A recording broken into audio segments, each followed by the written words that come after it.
gratitude.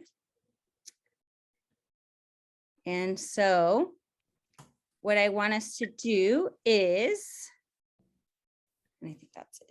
So I'm going to stop share. So I know that was really quick, but I want to give as much time as possible to Jeffrey and Raquel, who are going to be presenting today. So if we can kind of put one or two things that you are grateful for this morning in the chat, just to get us started off on a positive note.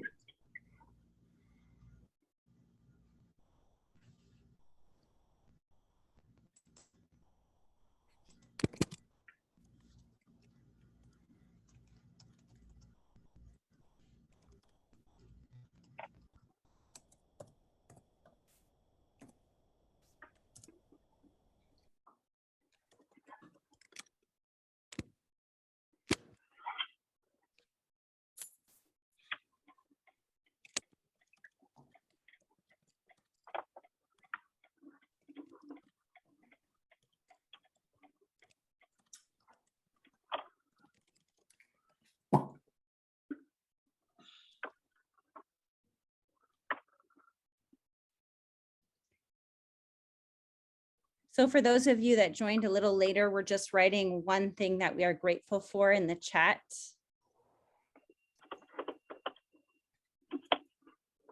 So I see life, my daughter and my friend Linda, family and friends, family, working furnace. Yes, that's helpful. Staying warm. My coworkers, health, grateful to be able to share ideas, the gifts, to be excited about something, the gift of life, health and family around me, to be a witness to the universe, great to be alive, being here in a gathering of people who want to see students be successful, grace. Oh, I love all these, such good vibes. My family and friends, I'm very grateful that we now have community norms. Yep. And started off with land acknowledgement. Yes. And a mindset of gratitude, grateful for life, grateful for nature. So yes, thank you all for sharing. And this just sets the meeting off on a tone of gratitude, and just, I'm so grateful for this community and being able to share and grow. And even though sometimes this space can be uncomfortable, it's a space of growing and just self-reflection. So I'm grateful for this group. So on that note, I'll let Jeffrey and Raquel take over from here. All right, thanks, Leah. So part of our breakdown agenda today was, I was just going to kind of set a little bit what I call table setting here before we get started, and then I'll introduce Raquel. This whole idea of what I'm calling ungrading, that's kind of the more professional term, if you will, in educational circles that I found, is this concept of ungrading, which really isn't, which is don't grade, period. Don't grade. But you're like, what are you talking about? So Raquel and I, earlier in the summer, along the lines of having conversations about thinking this through, started, working on some ideas, and we went and bought the book Ungrading by Susan Bloom, which is a compilation of essays by instructors, teachers, professors, educators across the country, essays sharing their experiences of diving into this idea of ungrading. And so the conversation is just, well, I also want to mention Yoon Mo too as well, because he was involved in the conversation, just to kind of kick it around and see what it was. And so we did this during the summer, had a conversation and did a presentation at in-service at the beginning of the fall. And I mean, we're still just at the surface of this. And so I have an experience that I want to share with you, at least these first 4 weeks from school, and give you an idea of how my approach to ungrading is. And I know Raquel has been doing some neat things with CCP. So we're going to get started with Raquel sharing her experiences, and then I'll come in about 15, 20 minutes and share my experiences. Then through that discussion, and don't hesitate to raise your hand, or Leah, if you're facilitating, kindly interrupt, because I can get off on tangents and start talking. So interrupt me, please. Is that at the end of the session, we'll try and have some time for what's going to be, I'm sure, certain, some great conversation where we'll leave hopefully with some excitement and further interest in the topic. So without further ado, I'd like to introduce Raquel. Raquel. Hi, good morning. Thank you, Jeffrey. Thank you. So it's a pleasure to be here again, talking to you about this topic that is very exciting. The more I research and work with it, the more I like it. And I'm looking forward to hearing from you and ideas and sharing and critics so we can learn from that. And I've been teaching flax, so I will also share my experience with the flax modality. As Jeffrey said, that is this book that we read as a book club, Jeffrey, Yoon, and I, on grading. And the good news is that we talked to Jessica, and she's going to have some extra copies at the library. So to start, so I can talk about what I've been doing this quarter so far, I would like to share with you some good lines of this book that really resonated with me and got me thinking. And I'm going to read them very fast because then I will go into my examples. Okay, so ungrading. So just think about it. What about shifting the power dynamics in the classroom, right? When we grade, we have the power. We decide what to do. What about we shift this? So this sentence was very powerful when I read. So this is the cover of the book, but I have here grades and punishment. Okay, so students see grades many times as punishment in many cultures. Punitive grading systems teach students to avoid mistakes to all costs, rather than encouraging them to use mistakes for feedback and further learning. So I really like that. So what I've adopted is the culture of feedback. And I like to teach my students on how to receive and also how to give feedback, because this is a life skill that they can use in the classroom and out of the classroom. And we do that practice with peer rubric, peer review. And it's very important. And it's very interesting to see how they start incorporating this idea of giving feedback.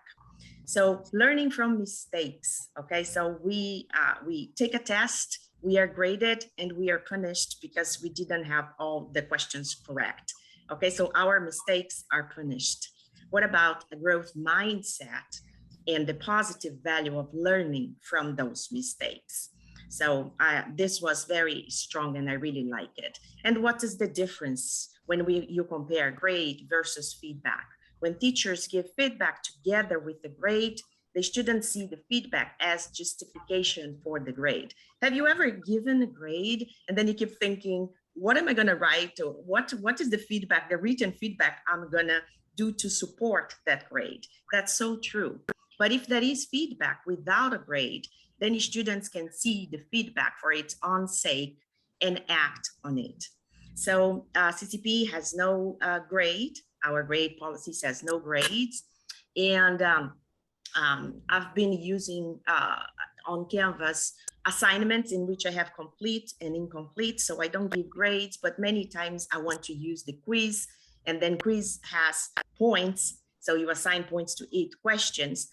Each questions are 0. So there are no points. And it's so interesting how students not even think about it. When I had points, students would question me. Oh, I didn't get 10. Can I take the test again? Because I didn't get a 10.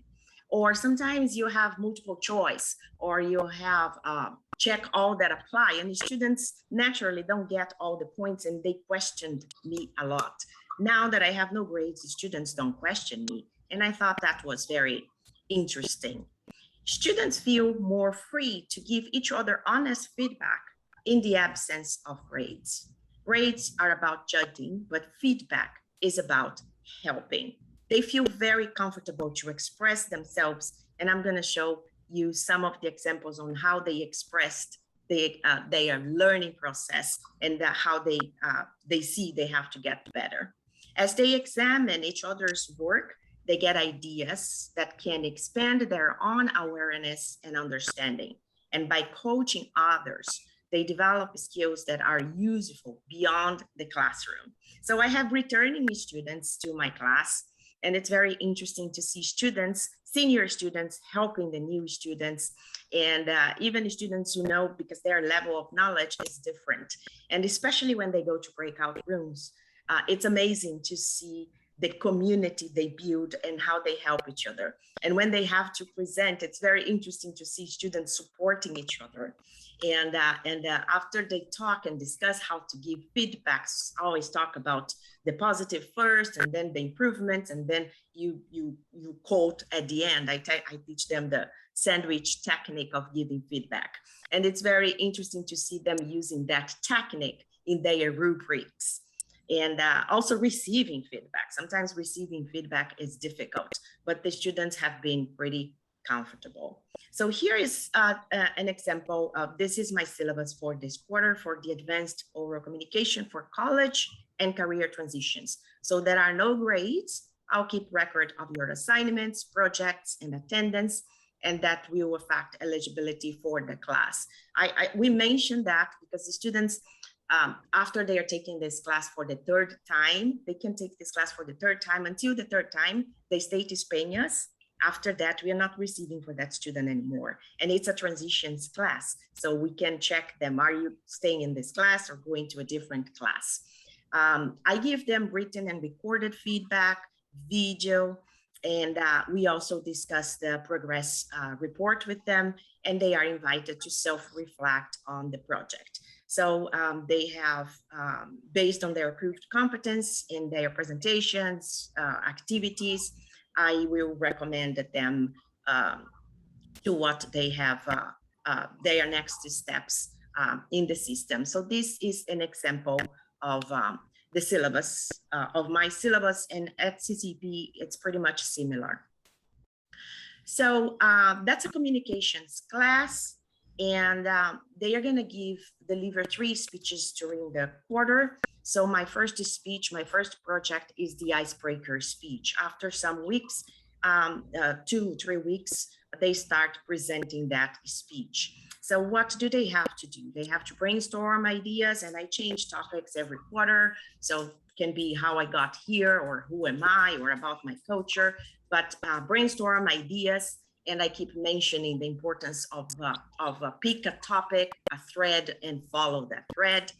Outline the speech. So they do a little bit of writing there with outlining their speech, and deliver the speech in 5 minutes. And this minutes, they increase by the end of the quarter. So this is the task that they have.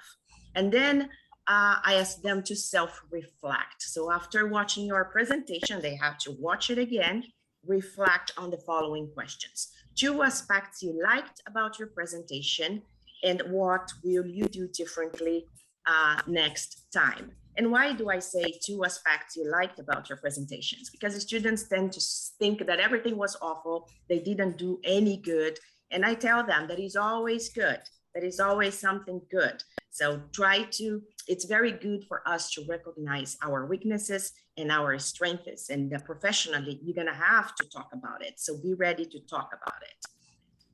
So that's the task. And then here I have some students' feedback, and the students, they have options. They can either record their feedback, or they can type their feedback. Sometimes they have long reflections, and sometimes they have very short reflections. But for this one, what I highlighted is, I watched my presentation, the aspects which I liked about it is that I was a little bit more confident, and I spoke slower and more fluently than before. So she is comparing what she did before. The first thing that I'm going to do differently next time is my grammar. The other thing is that I'm still not able to focus on the camera and my eyes. So we are always talking about presentations and eye contact. They have a rubric, and you can see here that they are following the steps, and they are observing, and they are aware of what they have to do during the presentation. And it is always also in the outcomes. For this one, that's he or she, I don't remember, watched the video. For me, it was okay for me, but next time I will be more prepared. I didn't edit anything. That's how they wrote.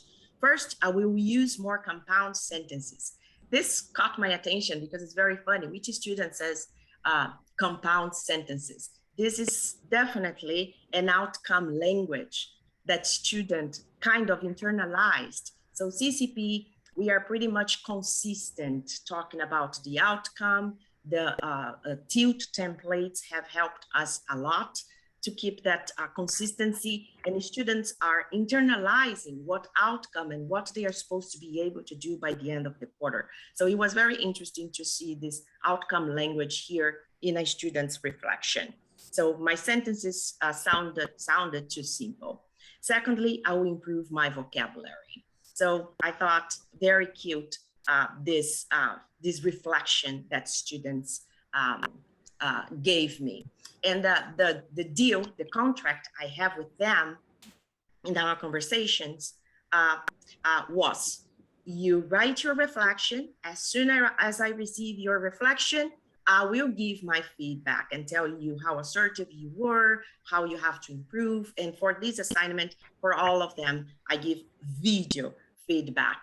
And 95% of the students gave me the reflection because they really want to hear the feedback. So that was very interesting. And all this work and preparation that they did, there is no grade involved. That is not 150. There is no grade at all. It's just for the sake of learning, for the process, for the joy of the learning. Wow, I was very nervous. It was obvious, but I like the fact of how brave I was, because at first I thought I couldn't do it. I think that I kept the thread of my speech. So next time I'll be less nervous. I will do not look at my notes, and I will be more careful about grammar and tenses. That's very interesting how relaxed and how comfortable this student is to express herself or himself genuinely. And I thought it was very, very beautiful. And so let me go out of this. I don't know if I'll be able to share the sound. I would like to, but I don't know if it's going to be loud enough. So let me try here. This is an audio feedback. And yes? Questions? Nope. Okay. So let's see if I'm able to share this audio feedback with you. Hi, Rachel. How are you? I'm gonna answer my assignment. The first question, aspects I liked about it. First one, speaking in front of group is a positive step for me. Second, that I spoke for 5 minutes straight to group of people made me feel confident, or that I should be confident. The second question, what I'm gonna do differently next time. First one, practice. As you said, practice, practice, practice. Lastly, practice my presentation numerous time before I deliver it. Second things, I spoke quickly first presentation because I was nervous. I will try to speak slowly next time. Also, I forgot about eye connect. I will try next time not to look at my note paper too much. Having a low energy last time because my kids were sick, so I couldn't sleep. I was tired. Next time I will be have full energy. Yeah, so it is very interesting that the student talking about her experience, and something that she shared is that when you go and you take a test, we don't know what's going on in the life of the student. They failed, you were not feeling well, something happened, and that was your only chance. And she gave me the opportunity, and she felt that she should explain. She was tired, her kids were sick, she hadn't slept, And I talked to her later, that the other week, are you feeling better? And she feels like, oh, teacher, thank you for asking. But that is not only one chance. So the students feel natural, and they feel willing to share, and they feel comfortable to share. And she brought me a piece of information that I wouldn't have known in a grading system. So that's what I wanted to share with you. Thank you.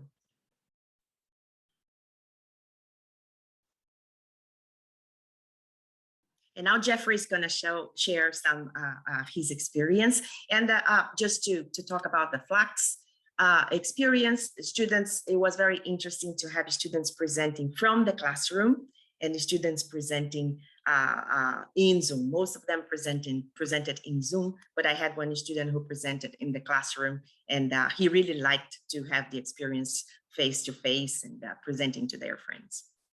It looks like Steve has a question. Yes, Steve? Of course he does. So Jeffrey and Raquel, do you want questions at the end of the presentation, or do you want to chime in? Because I don't want to take from your presentation time. So would you rather have at the end, or would you rather us chime in as we go along? What would you rather do, Jeffrey? You are muted.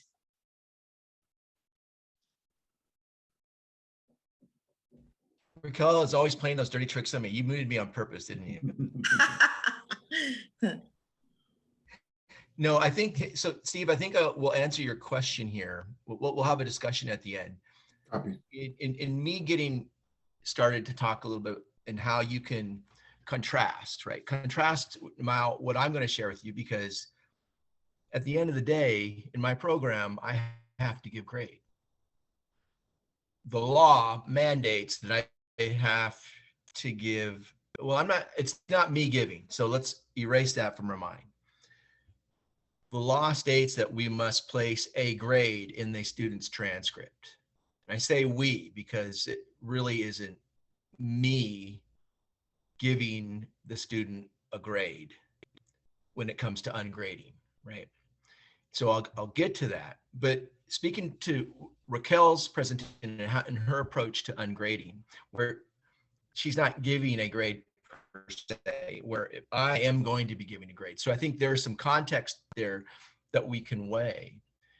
The thing that I want you to be thinking about, though, just as we start now thinking if this is something that is of interest to you, is really, take yourself to an elevated view of, I guess, what I'm going to call the G word. I hate using that word. It's a bad word. I don't like using that word. So I'm going to call it the G word going forward if I continue to talk about that term. When we speak to the G word and we take an elevated look at it, it really is, and we know this because it's part of what we do at RTC, is we really need to create an environment where a student is safe in their learning. I mean, it can't be more simpler than that, but that is actually the most powerful statement that you can make. And if you can create safe and security and learning for all students, now I think you have an environment where, the G word will never, ever raise itself ever again. Just think about that concept for a second, because think of your experiences when you were coming through the system because you were graded. We all have been graded. But can you imagine if you were in an environment where you were safe and secure and there was no grading? How probably much more flourishing your learning would have been. I think to my learning, and I think, pull all the stops. If I'm in a comfortable environment, I'm throwing risk the win, and I am asking the most stupidest, dumbest questions I could ever imagine. I mean, I just think that's so powerful. And I think Raquel was able to kind of share that in her presentation because she creates the safe environments. And I think ungrading is creating, ultimately, I think is creating that environment. And that is going to be a very hard chore if you choose to go this route, because this is so embedded, so traditionally embedded in all of our heads and all of our minds, to try and eliminate this concept of the G word that I think we're onto something. I think that over the years, I think we might be onto something. Anyway, you can kind of tell through my discussion, I'm pretty excited about all the things that we're learning here. So I'm gonna quickly show you what I'm doing. I'm gonna take one course and give you some context now as an instructor who is at some point going to have to G word a person. I'm going to have to G word a person. So let me share my screen if I can share it. Okay, hold on a second. Come on. Okay. So I want to share. There's my desktop, but my desktop, Zoom wants you to share the contents of your screen, right? But there's nothing showing up here. I guess my Chrome is not as powerful as I thought it was there. Oh, there it is. There we have it. All right. Okay, so what you see right now, and I hope you can see it. If I get it too large, then we'll lose some of the context here. This is a portion of my syllabus, and I'm not going to go through the entire syllabus, but this is my section that I call feedback. Many of you are familiar with our TILT template. This is based on the TILT template. It may have been last year's. I have not updated to our current standard, but we have this section here, and I speak to the focus on feedback, and I think I'm gonna increase it here so you can kind of see what I'm saying here. Come on, is it gonna here shift? I can't seem to get it. Maybe I've got it expanded as full as I can. Anyway, I can read it, so I think. Okay, good. Well, I want you to look. I just want to, if you get a chance to read the feedback, do so. I'll read it quickly out loud because I think it's that important. And just as a sidebar, the language and the words that we use to create this, what I'm calling safe and secure learning environment, is hugely important. Language is huge, and that's why I use the G word as opposed to using the grading word as one example. So here I go. Weekly assignments, discussions, quizzes, et al. These are, what I call in general homework. Will result in each student receiving feedback from both instructor and peers. If homework is important enough for you to be asked to do, it is important enough for you to do it and review the feedback you were given. Hence, that I'm trying to get them to think through as to why it's important to do the work that they've been given. You are expected to reflect on and revise your work and update it, especially as you learn more during our course of study. And so the idea that learning is not fixed, that it's just not one assignment, this is what I've learned, here I turn my assignment, I'm done with it. I want them to have the idea that learning is a journey, that it's continuous. And so I say that we are continuous learners. We focus on growth.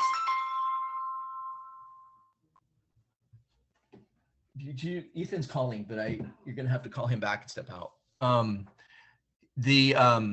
The focus is on growth as opposed to each assignment fixed is completed, and you as an instructor are then grading that assignment.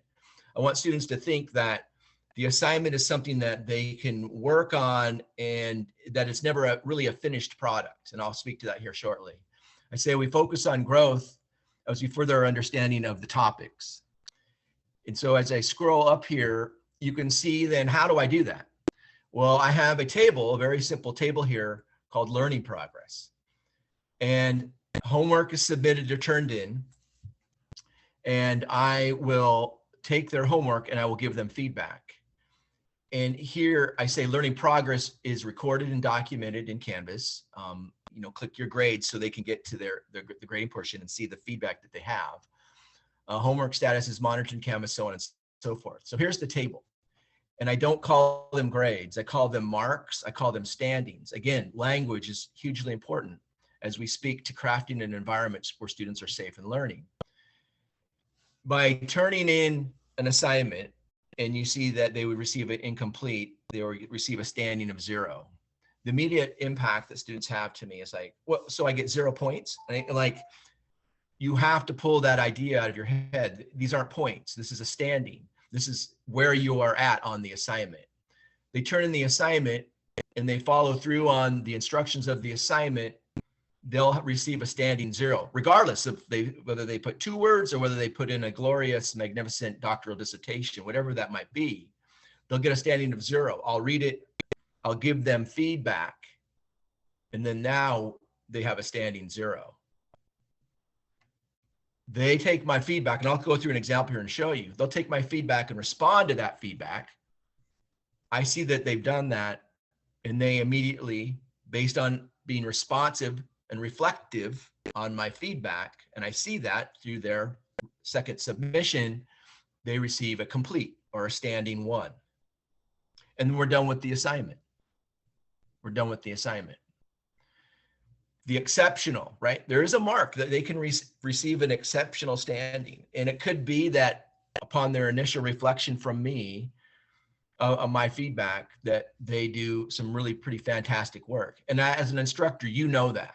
You know when a student does some critical thinking and really puts together some fantastic work.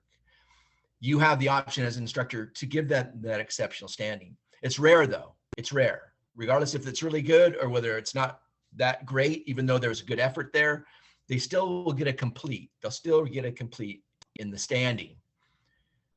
And then they may choose to move on. Then there's the exceptional that they can always come back to that assignment, reflect on it even more. And this could be 5, 6, 8 weeks after the assignment. So for example, if you're in week 3 and they've submitted the assignment and you've gone through the cycle of their submission, you've given reflection to them on your feedback as an instructor, and then they've responded through self-reflection on that feedback, they receive a complete. Weeks later, if we're studying in section 6 and they see something in section 6 that ties into something in that week's assignment, and they know they got to complete on it, but they know that through my coaching, that if they find an idea or something that they can bring back to week 2 on an assignment we worked on, and they can, through their reflection and learning, add to that additional discussion, they do that. This ties into that learning is a journey, that no assignment is ever complete, that they can continue to update and craft and revise and incorporate ideas into any of the assignments across the whole quarter. The only thing I asked of them is that if they do that, that they let me know, hey, back on week 2, I want you to go back and check out my thoughts and my impressions. I learned a lot in section 8. I added it to what we were talking about back in week 2. Could you take a look at it and give me your feedback? That act in and of itself, is a student has already taken ownership of their learning. They're intentional in their learning. They're interested in what they're learning. They're involving me and engaging me in what they're learning. They are learning.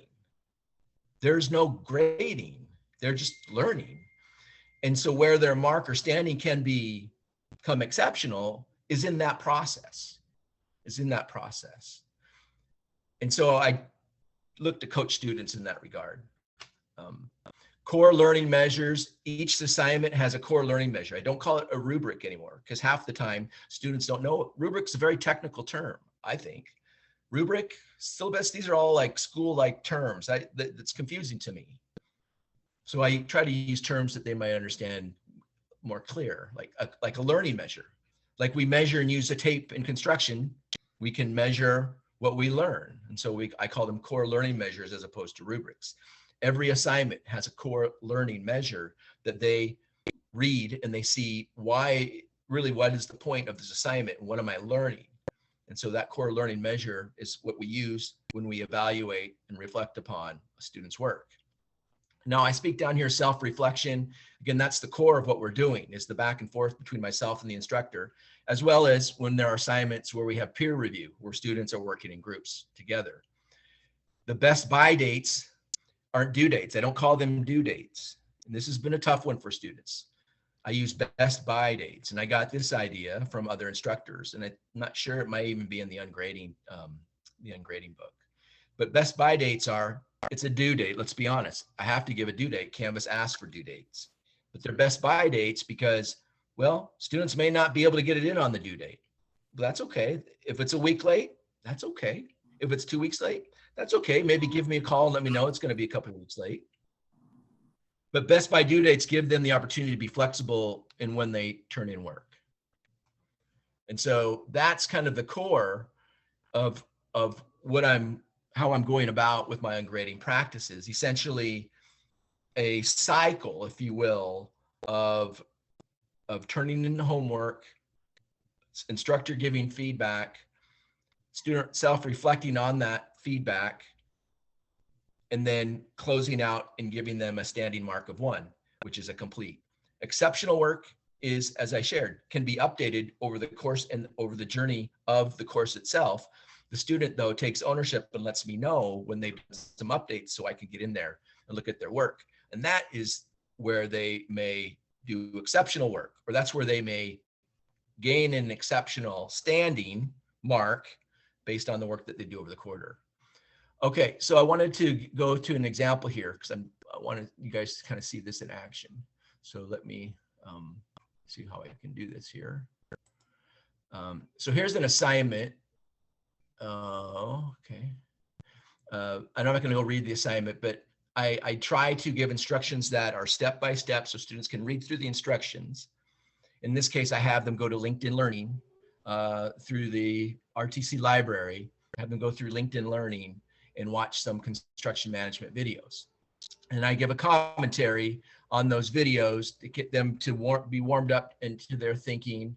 I give some tips and study recommendations. And then here are core learning measures.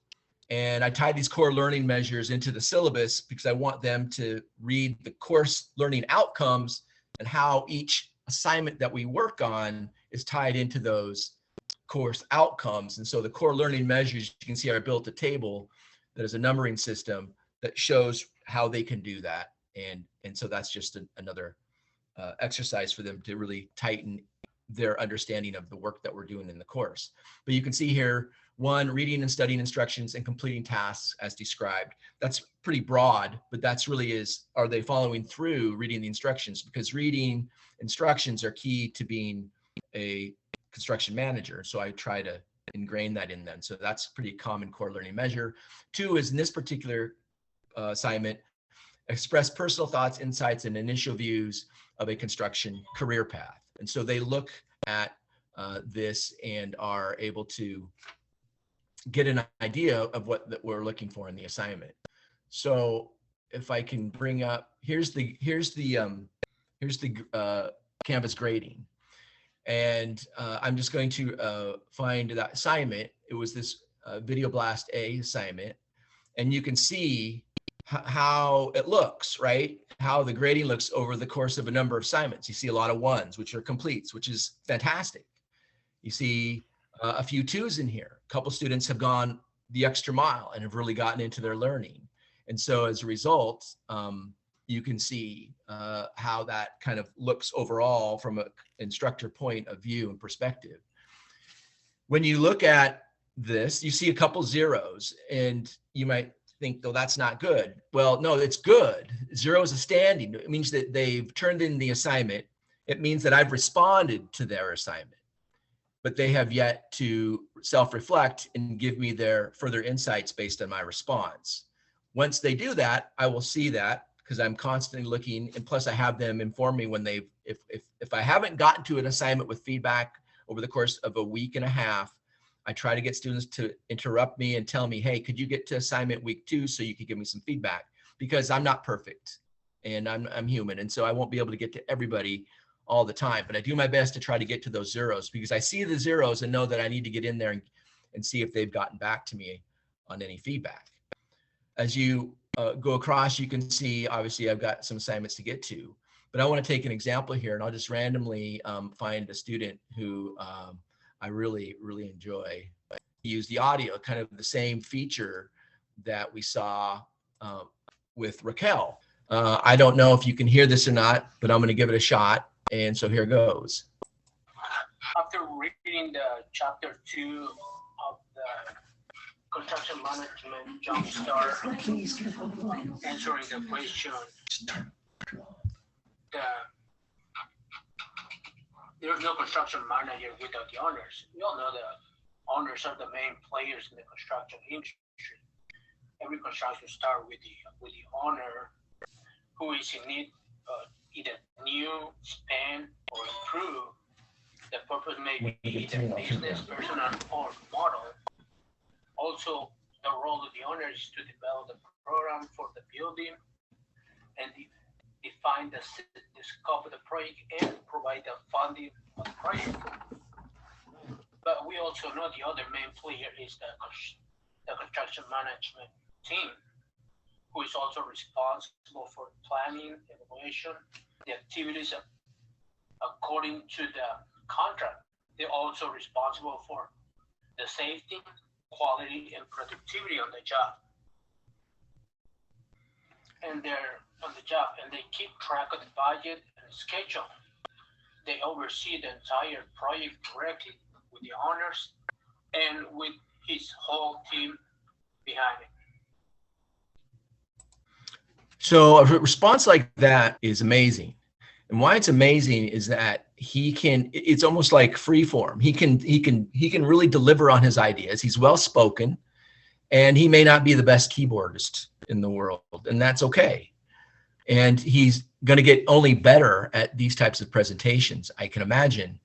And you can see in my feedback, it's probably tiny, but I really dial it down for students when I give them feedback. And so you can see I'm always going to be asking a question, and a common theme of many of the questions that I ask them is, what are you thinking when you stated this response? Can you tell me a little bit more? I'm trying to get students to delve a little bit deeper into their thoughts, right? Here I say, I do have a deeper question for you on how you see the construction manager and the owner interacting.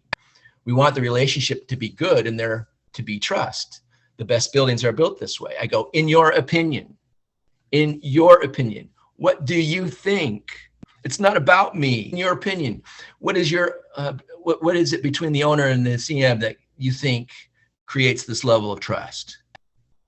What actions between them are generating that trust, right? I'm getting him to lock in and to really think about what he has developed and created. And he does a great job. And you can see, he actually is a pretty good keyboardist. He says, offer excellent customer service, keep and schedule the budget, the quality of the work. I mean, he just delivers.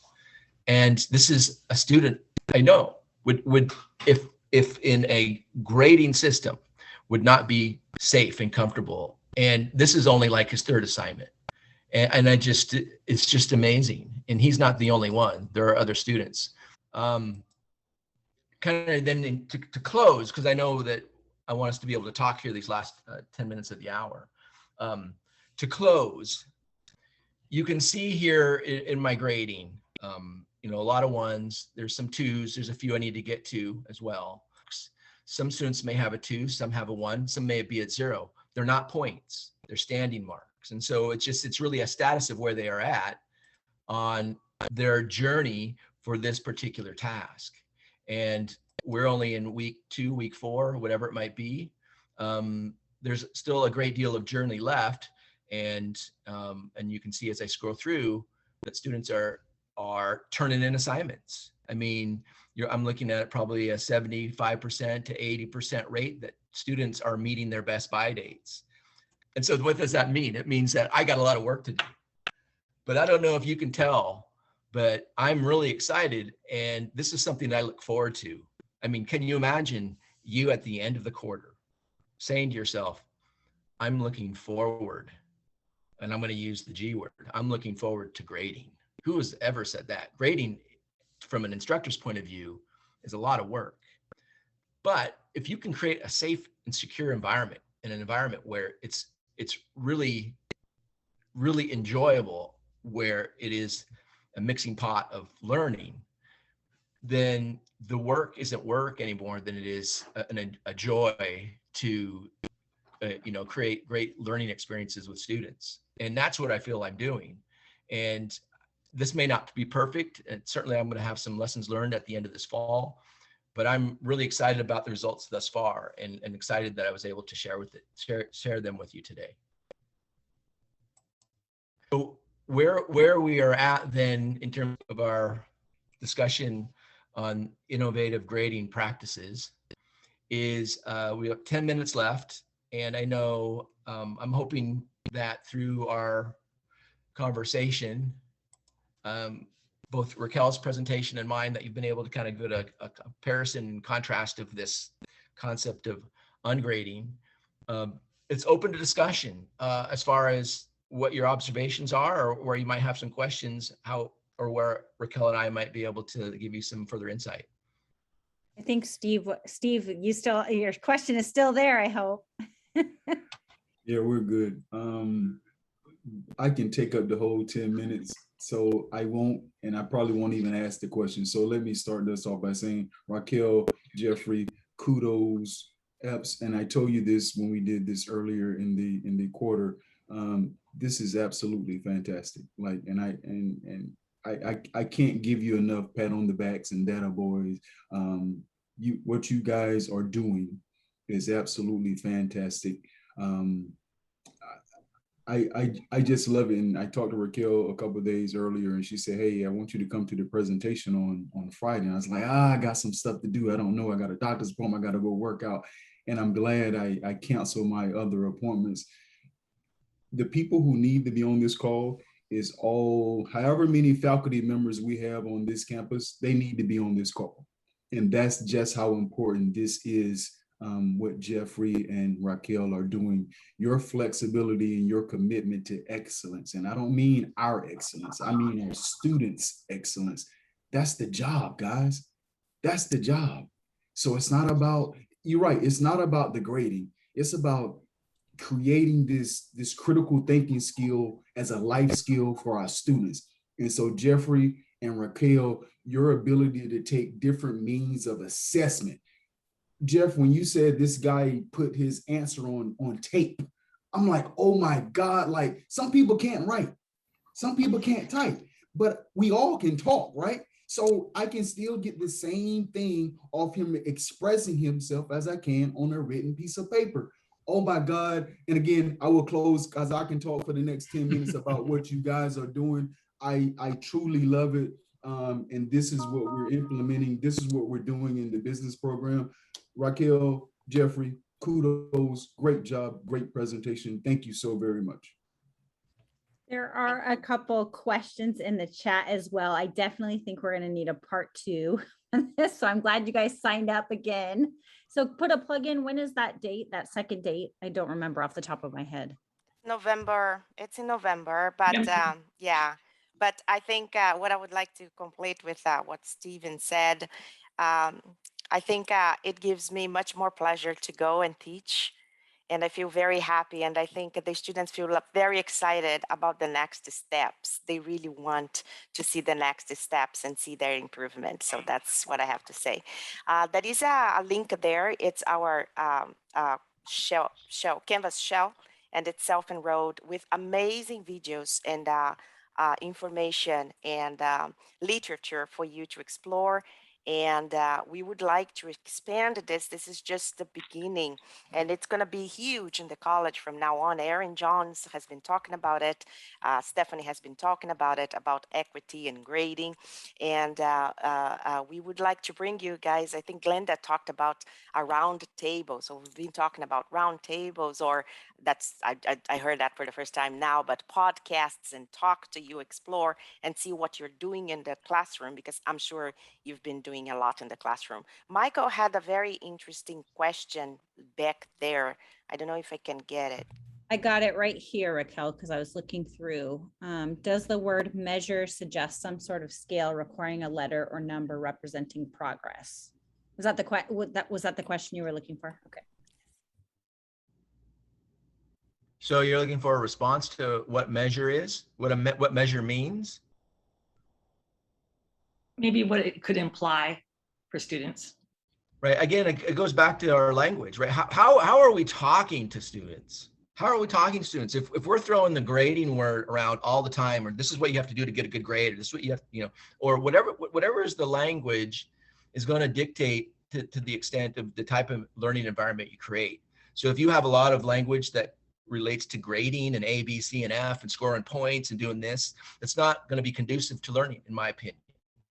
It's going to be conducive to competition and who can get the best grade, and that it's not about learning, it's about who can get the great grade, right?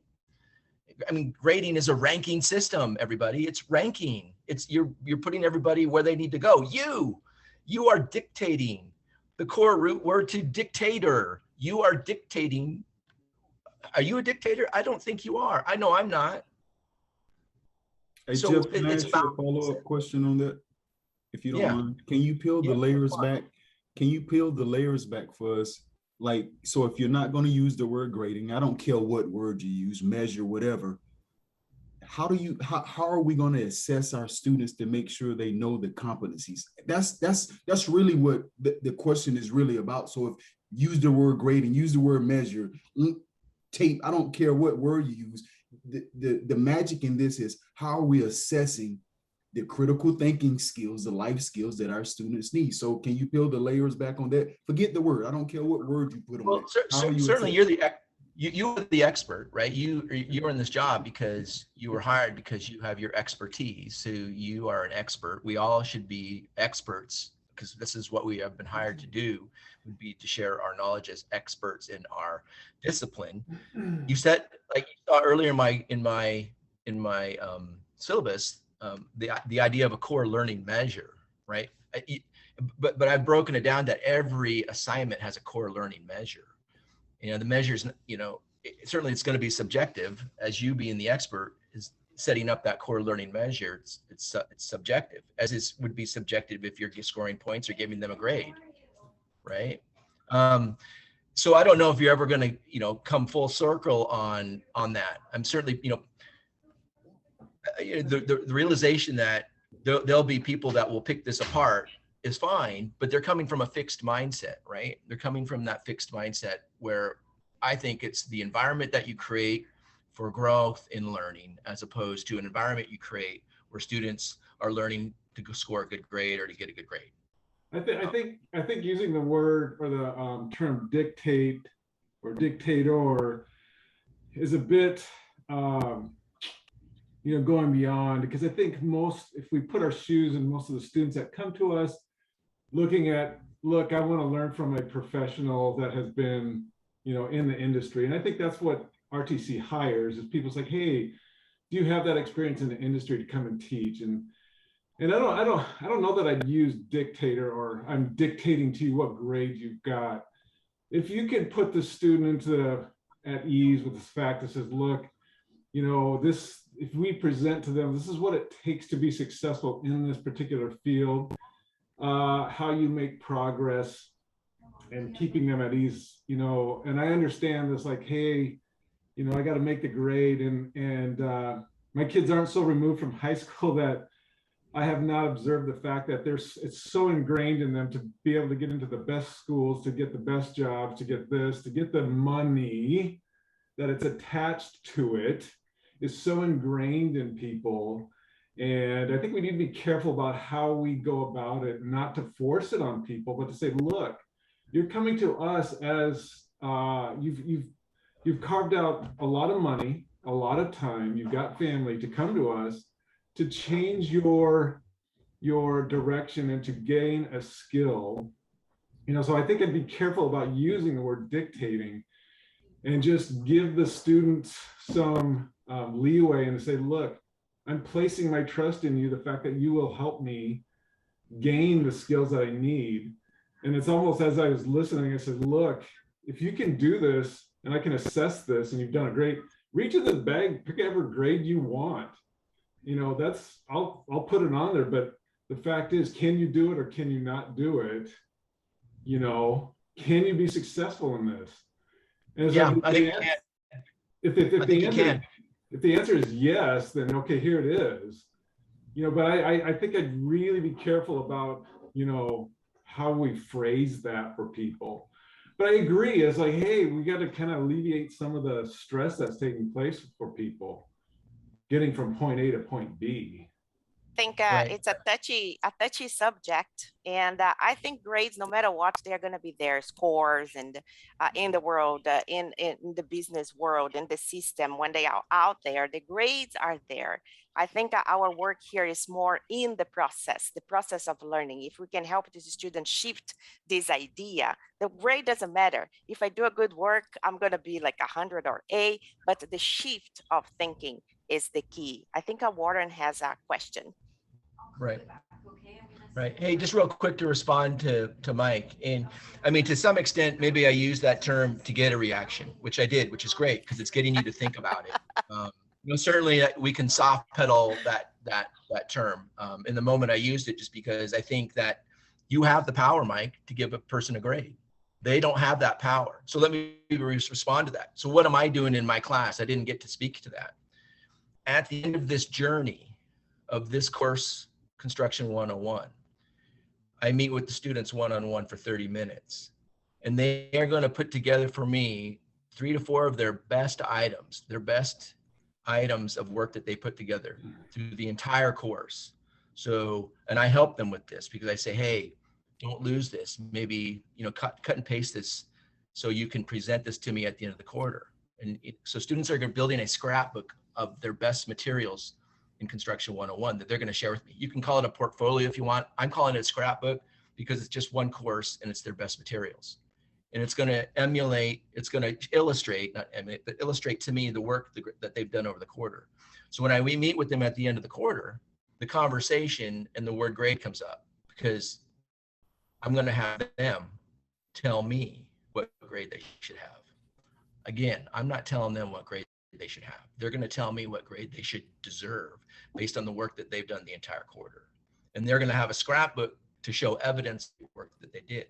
So if they have a scrapbook and they have 5 exceptional components to what they did over the quarter, and they come to me and say, I think I deserve a 4.0, I'm going to say, I'm going to be the happiest person in the world to give you a 4.0 because you did exceptional work in this course. And the journey doesn't stop here. You'll continue to learn. You'll have students that will probably cram and do as much as they can in the last 3 weeks. I'm not saying there's anything wrong with that, but I'm going to suggest that the evidence they share with me in that last meeting is probably not going to be the most exceptional work. So if they share with me and say, I think I deserve a 0.0, but I see evidence that they've done it all within the last 2 to 3 weeks of the course, it's going to be pretty obvious that that their work is not at a 4.0, but it could be a 3.5 or it could be a 3.0. That's going to be a conversation that I have with students because it's them that are going to tell me, having taken ownership of their learning, what grade that they should receive. And I think it's hugely important that, one of the things for me as a student is like, where do I stand in this class?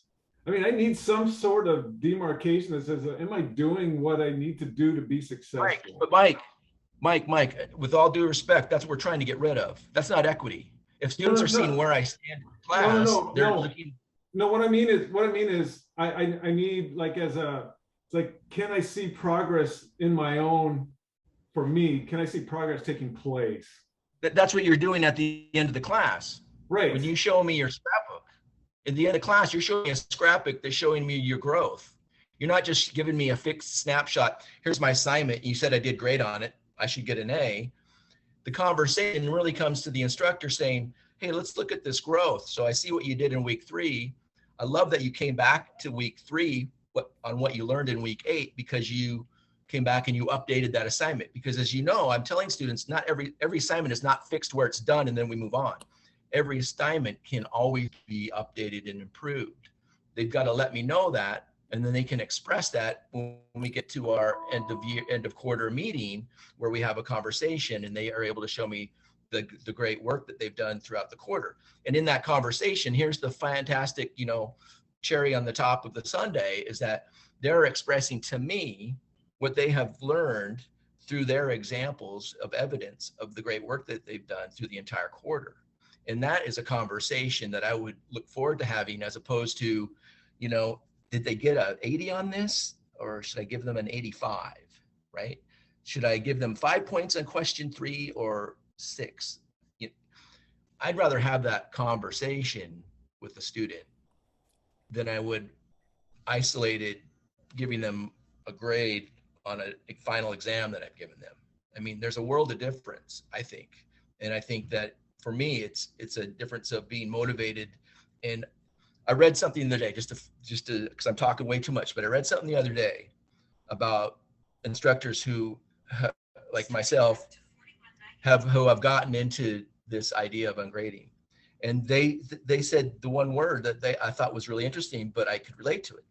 They say that they've been emancipated as an instructor, that they have been released, that they are now have liberty to feel that they can get involved and engage with their students through feedback and reflection and talking about what the student wants to talk about opposed to what I want to talk about. It's giving the students ownership and voice in the materials and creating that conversation. So Jeff, what were they doing before? Before, that's the job. I would be embarrassed to tell you what we were doing before. Okay. But it would be like, hey, take this quiz and you have multiple attempts and try and get the 10 points. And I'm like, that's what I used to do, or, you know, and I'm using that as a kind of a basic example. But another one would be, hey, respond to these questions. And if you respond to the rubric that I've given you the way that I think you should respond to them, then I'll give you points based on that. And that would be the end of the assignment. Copy. That Right? is, I think, Jeffrey, I think Warren has his hands up, and Yum too. Yeah. Well, the question. I just wanted to say thank you, Jeff and Raquel, for this presentation. Like, you know, last time we talked about this last year, it's glad to see the momentum that's going with like on grading. But things, you know, I wanted to share was like, I like that you brought up the point about judgment. Like when we use grades, it's just like we placing judgment upon what the student is doing. And I'm just wondering how students feel. And so to kind of think about how that relates to our graduates, and especially when they enter trade fields. I hear a lot of things from employers that sometimes students, they don't receive correction well. And then they end up arguing with a fellow colleague or someone who's training them. And so I always wonder, like, what have we done to help students feel comfortable with their learning and be able to take like instruction or be able to reflect on what they're doing. And I think a lot of times the way we've taught them in school has put them in this mode, like they feel they're always being judged. And that's why, like, when they go to work and they're working in the trades, especially, and someone is giving them advice or correction, they take it the wrong way. And so I think like this structure of ungrading and not placing judgment on the student, but giving them an opportunity to have this experience, learning experience, as well as being able to reflect and share their thoughts and ideas and be able to hear ideas and thoughts from someone else can be very beneficial, especially when working like in a trade setting where they're going to receive mentorship and guidance from someone who has more experience. So thank you, I appreciate it. Thank you. Thank you. Hey, I think, can I chime in on that, if I may? I think that's a part of the job. That's the part of the critical thinking development that we are, that's the purpose, like that, and providing that feedback with our students. This is all encompassing the critical thinking part, the feedback and I want you guys to hear me when I say students become teachers, teachers become students. And if you have this give and take relationship, building relationships, I'm a mentor and I'm a coach. I'm not just sitting here on my pulpit preaching to my students. I'm a student, they are my teacher. I'm a teacher, they're my students. And we have this interaction that we go, hey, and somebody said, one of the most important questions you can ask as a facilitator is, what do you think? That's magic to a student. What do you think? And I think that's where you get that feedback and that interaction. And so now when I go out into industry, I don't have a problem when someone is saying, hey, I see this differently than you. Can you tell me how you see this thing? Thank you, Steve. Thank you. Yeah, good points. Very good points. We want to be respectful of your time. We are available if you want to stay here, but I would like to hear Yung, and Glenda also has a question. Yung. Yeah, thank you. I want to say to Michael, I think what you brought up is one of the biggest questions and challenges that this idea need to clarify and make it kind of lay out the details, the ways to engage and that sort of kind of things. So I propose to focus on this and answering every different aspects of this question. So, Michael, I'll be fully behind you. Keep challenging. And the reason why I'm talking about this in particular about like a way to this idea of feedback and make it more comprehensive, real progress for student learning is that one aspect of that is that people have a different way to engage. People hear words better. In some cases, some people hear things by numbers, like 50% or 75%. Some people see and comprehend by visual, like an arrow going up or arrow going down. So I think those are the kind of mechanical things that I would like to pursue to kind of make more details so that wouldn't necessarily, preach or persuade the idea of ungrading. Thanks. Thank you, Yun. Thank you. Good points. Yeah. Thanks, Glenda. Yun. Yeah. I just want to point out the grading scale, the RTC grading scale that everybody's supposed to be using. Just to, I've looked at it so many different times, but I've never really focused on the performance indicators, which are the most important things. It's the things that Jeff, you're talking about. Instead of looking at the number on the left, look at the performance thing. What is your employer saying about you, or how does this really show you? If I could share my screen, I can show it to you, but maybe Jeff, if you have a grading scale, you can show. I don't know, we're running out of time too, but Yeah. if you just go into Canvas and go Yep. to the RTC scale and just take another look at it. And hey, I personally have not paid too much attention to the words on the side. Yes. And using No, those Glenda, terms with the students. you make a great point, Glenda. That was created a couple years ago to help people move away from looking at the grade and looking more at what indicates your progress. So thank you for pointing that out. We kind of maybe, There was a lot of work put into that. Yeah. Yeah. Yeah. This is a great session. The next session is November 19th, continuing this conversation. So it will be great to hear Raquel and Jeffrey's continued. Yeah. What I'll try and do, everybody, and Raquel and I will work on this, is I'll actually try and get some, maybe some short video clip put together where I'll have, students, if they desire to give a testimonial, at least to give their feedback to you in a video, how they feel this that I'm doing is working.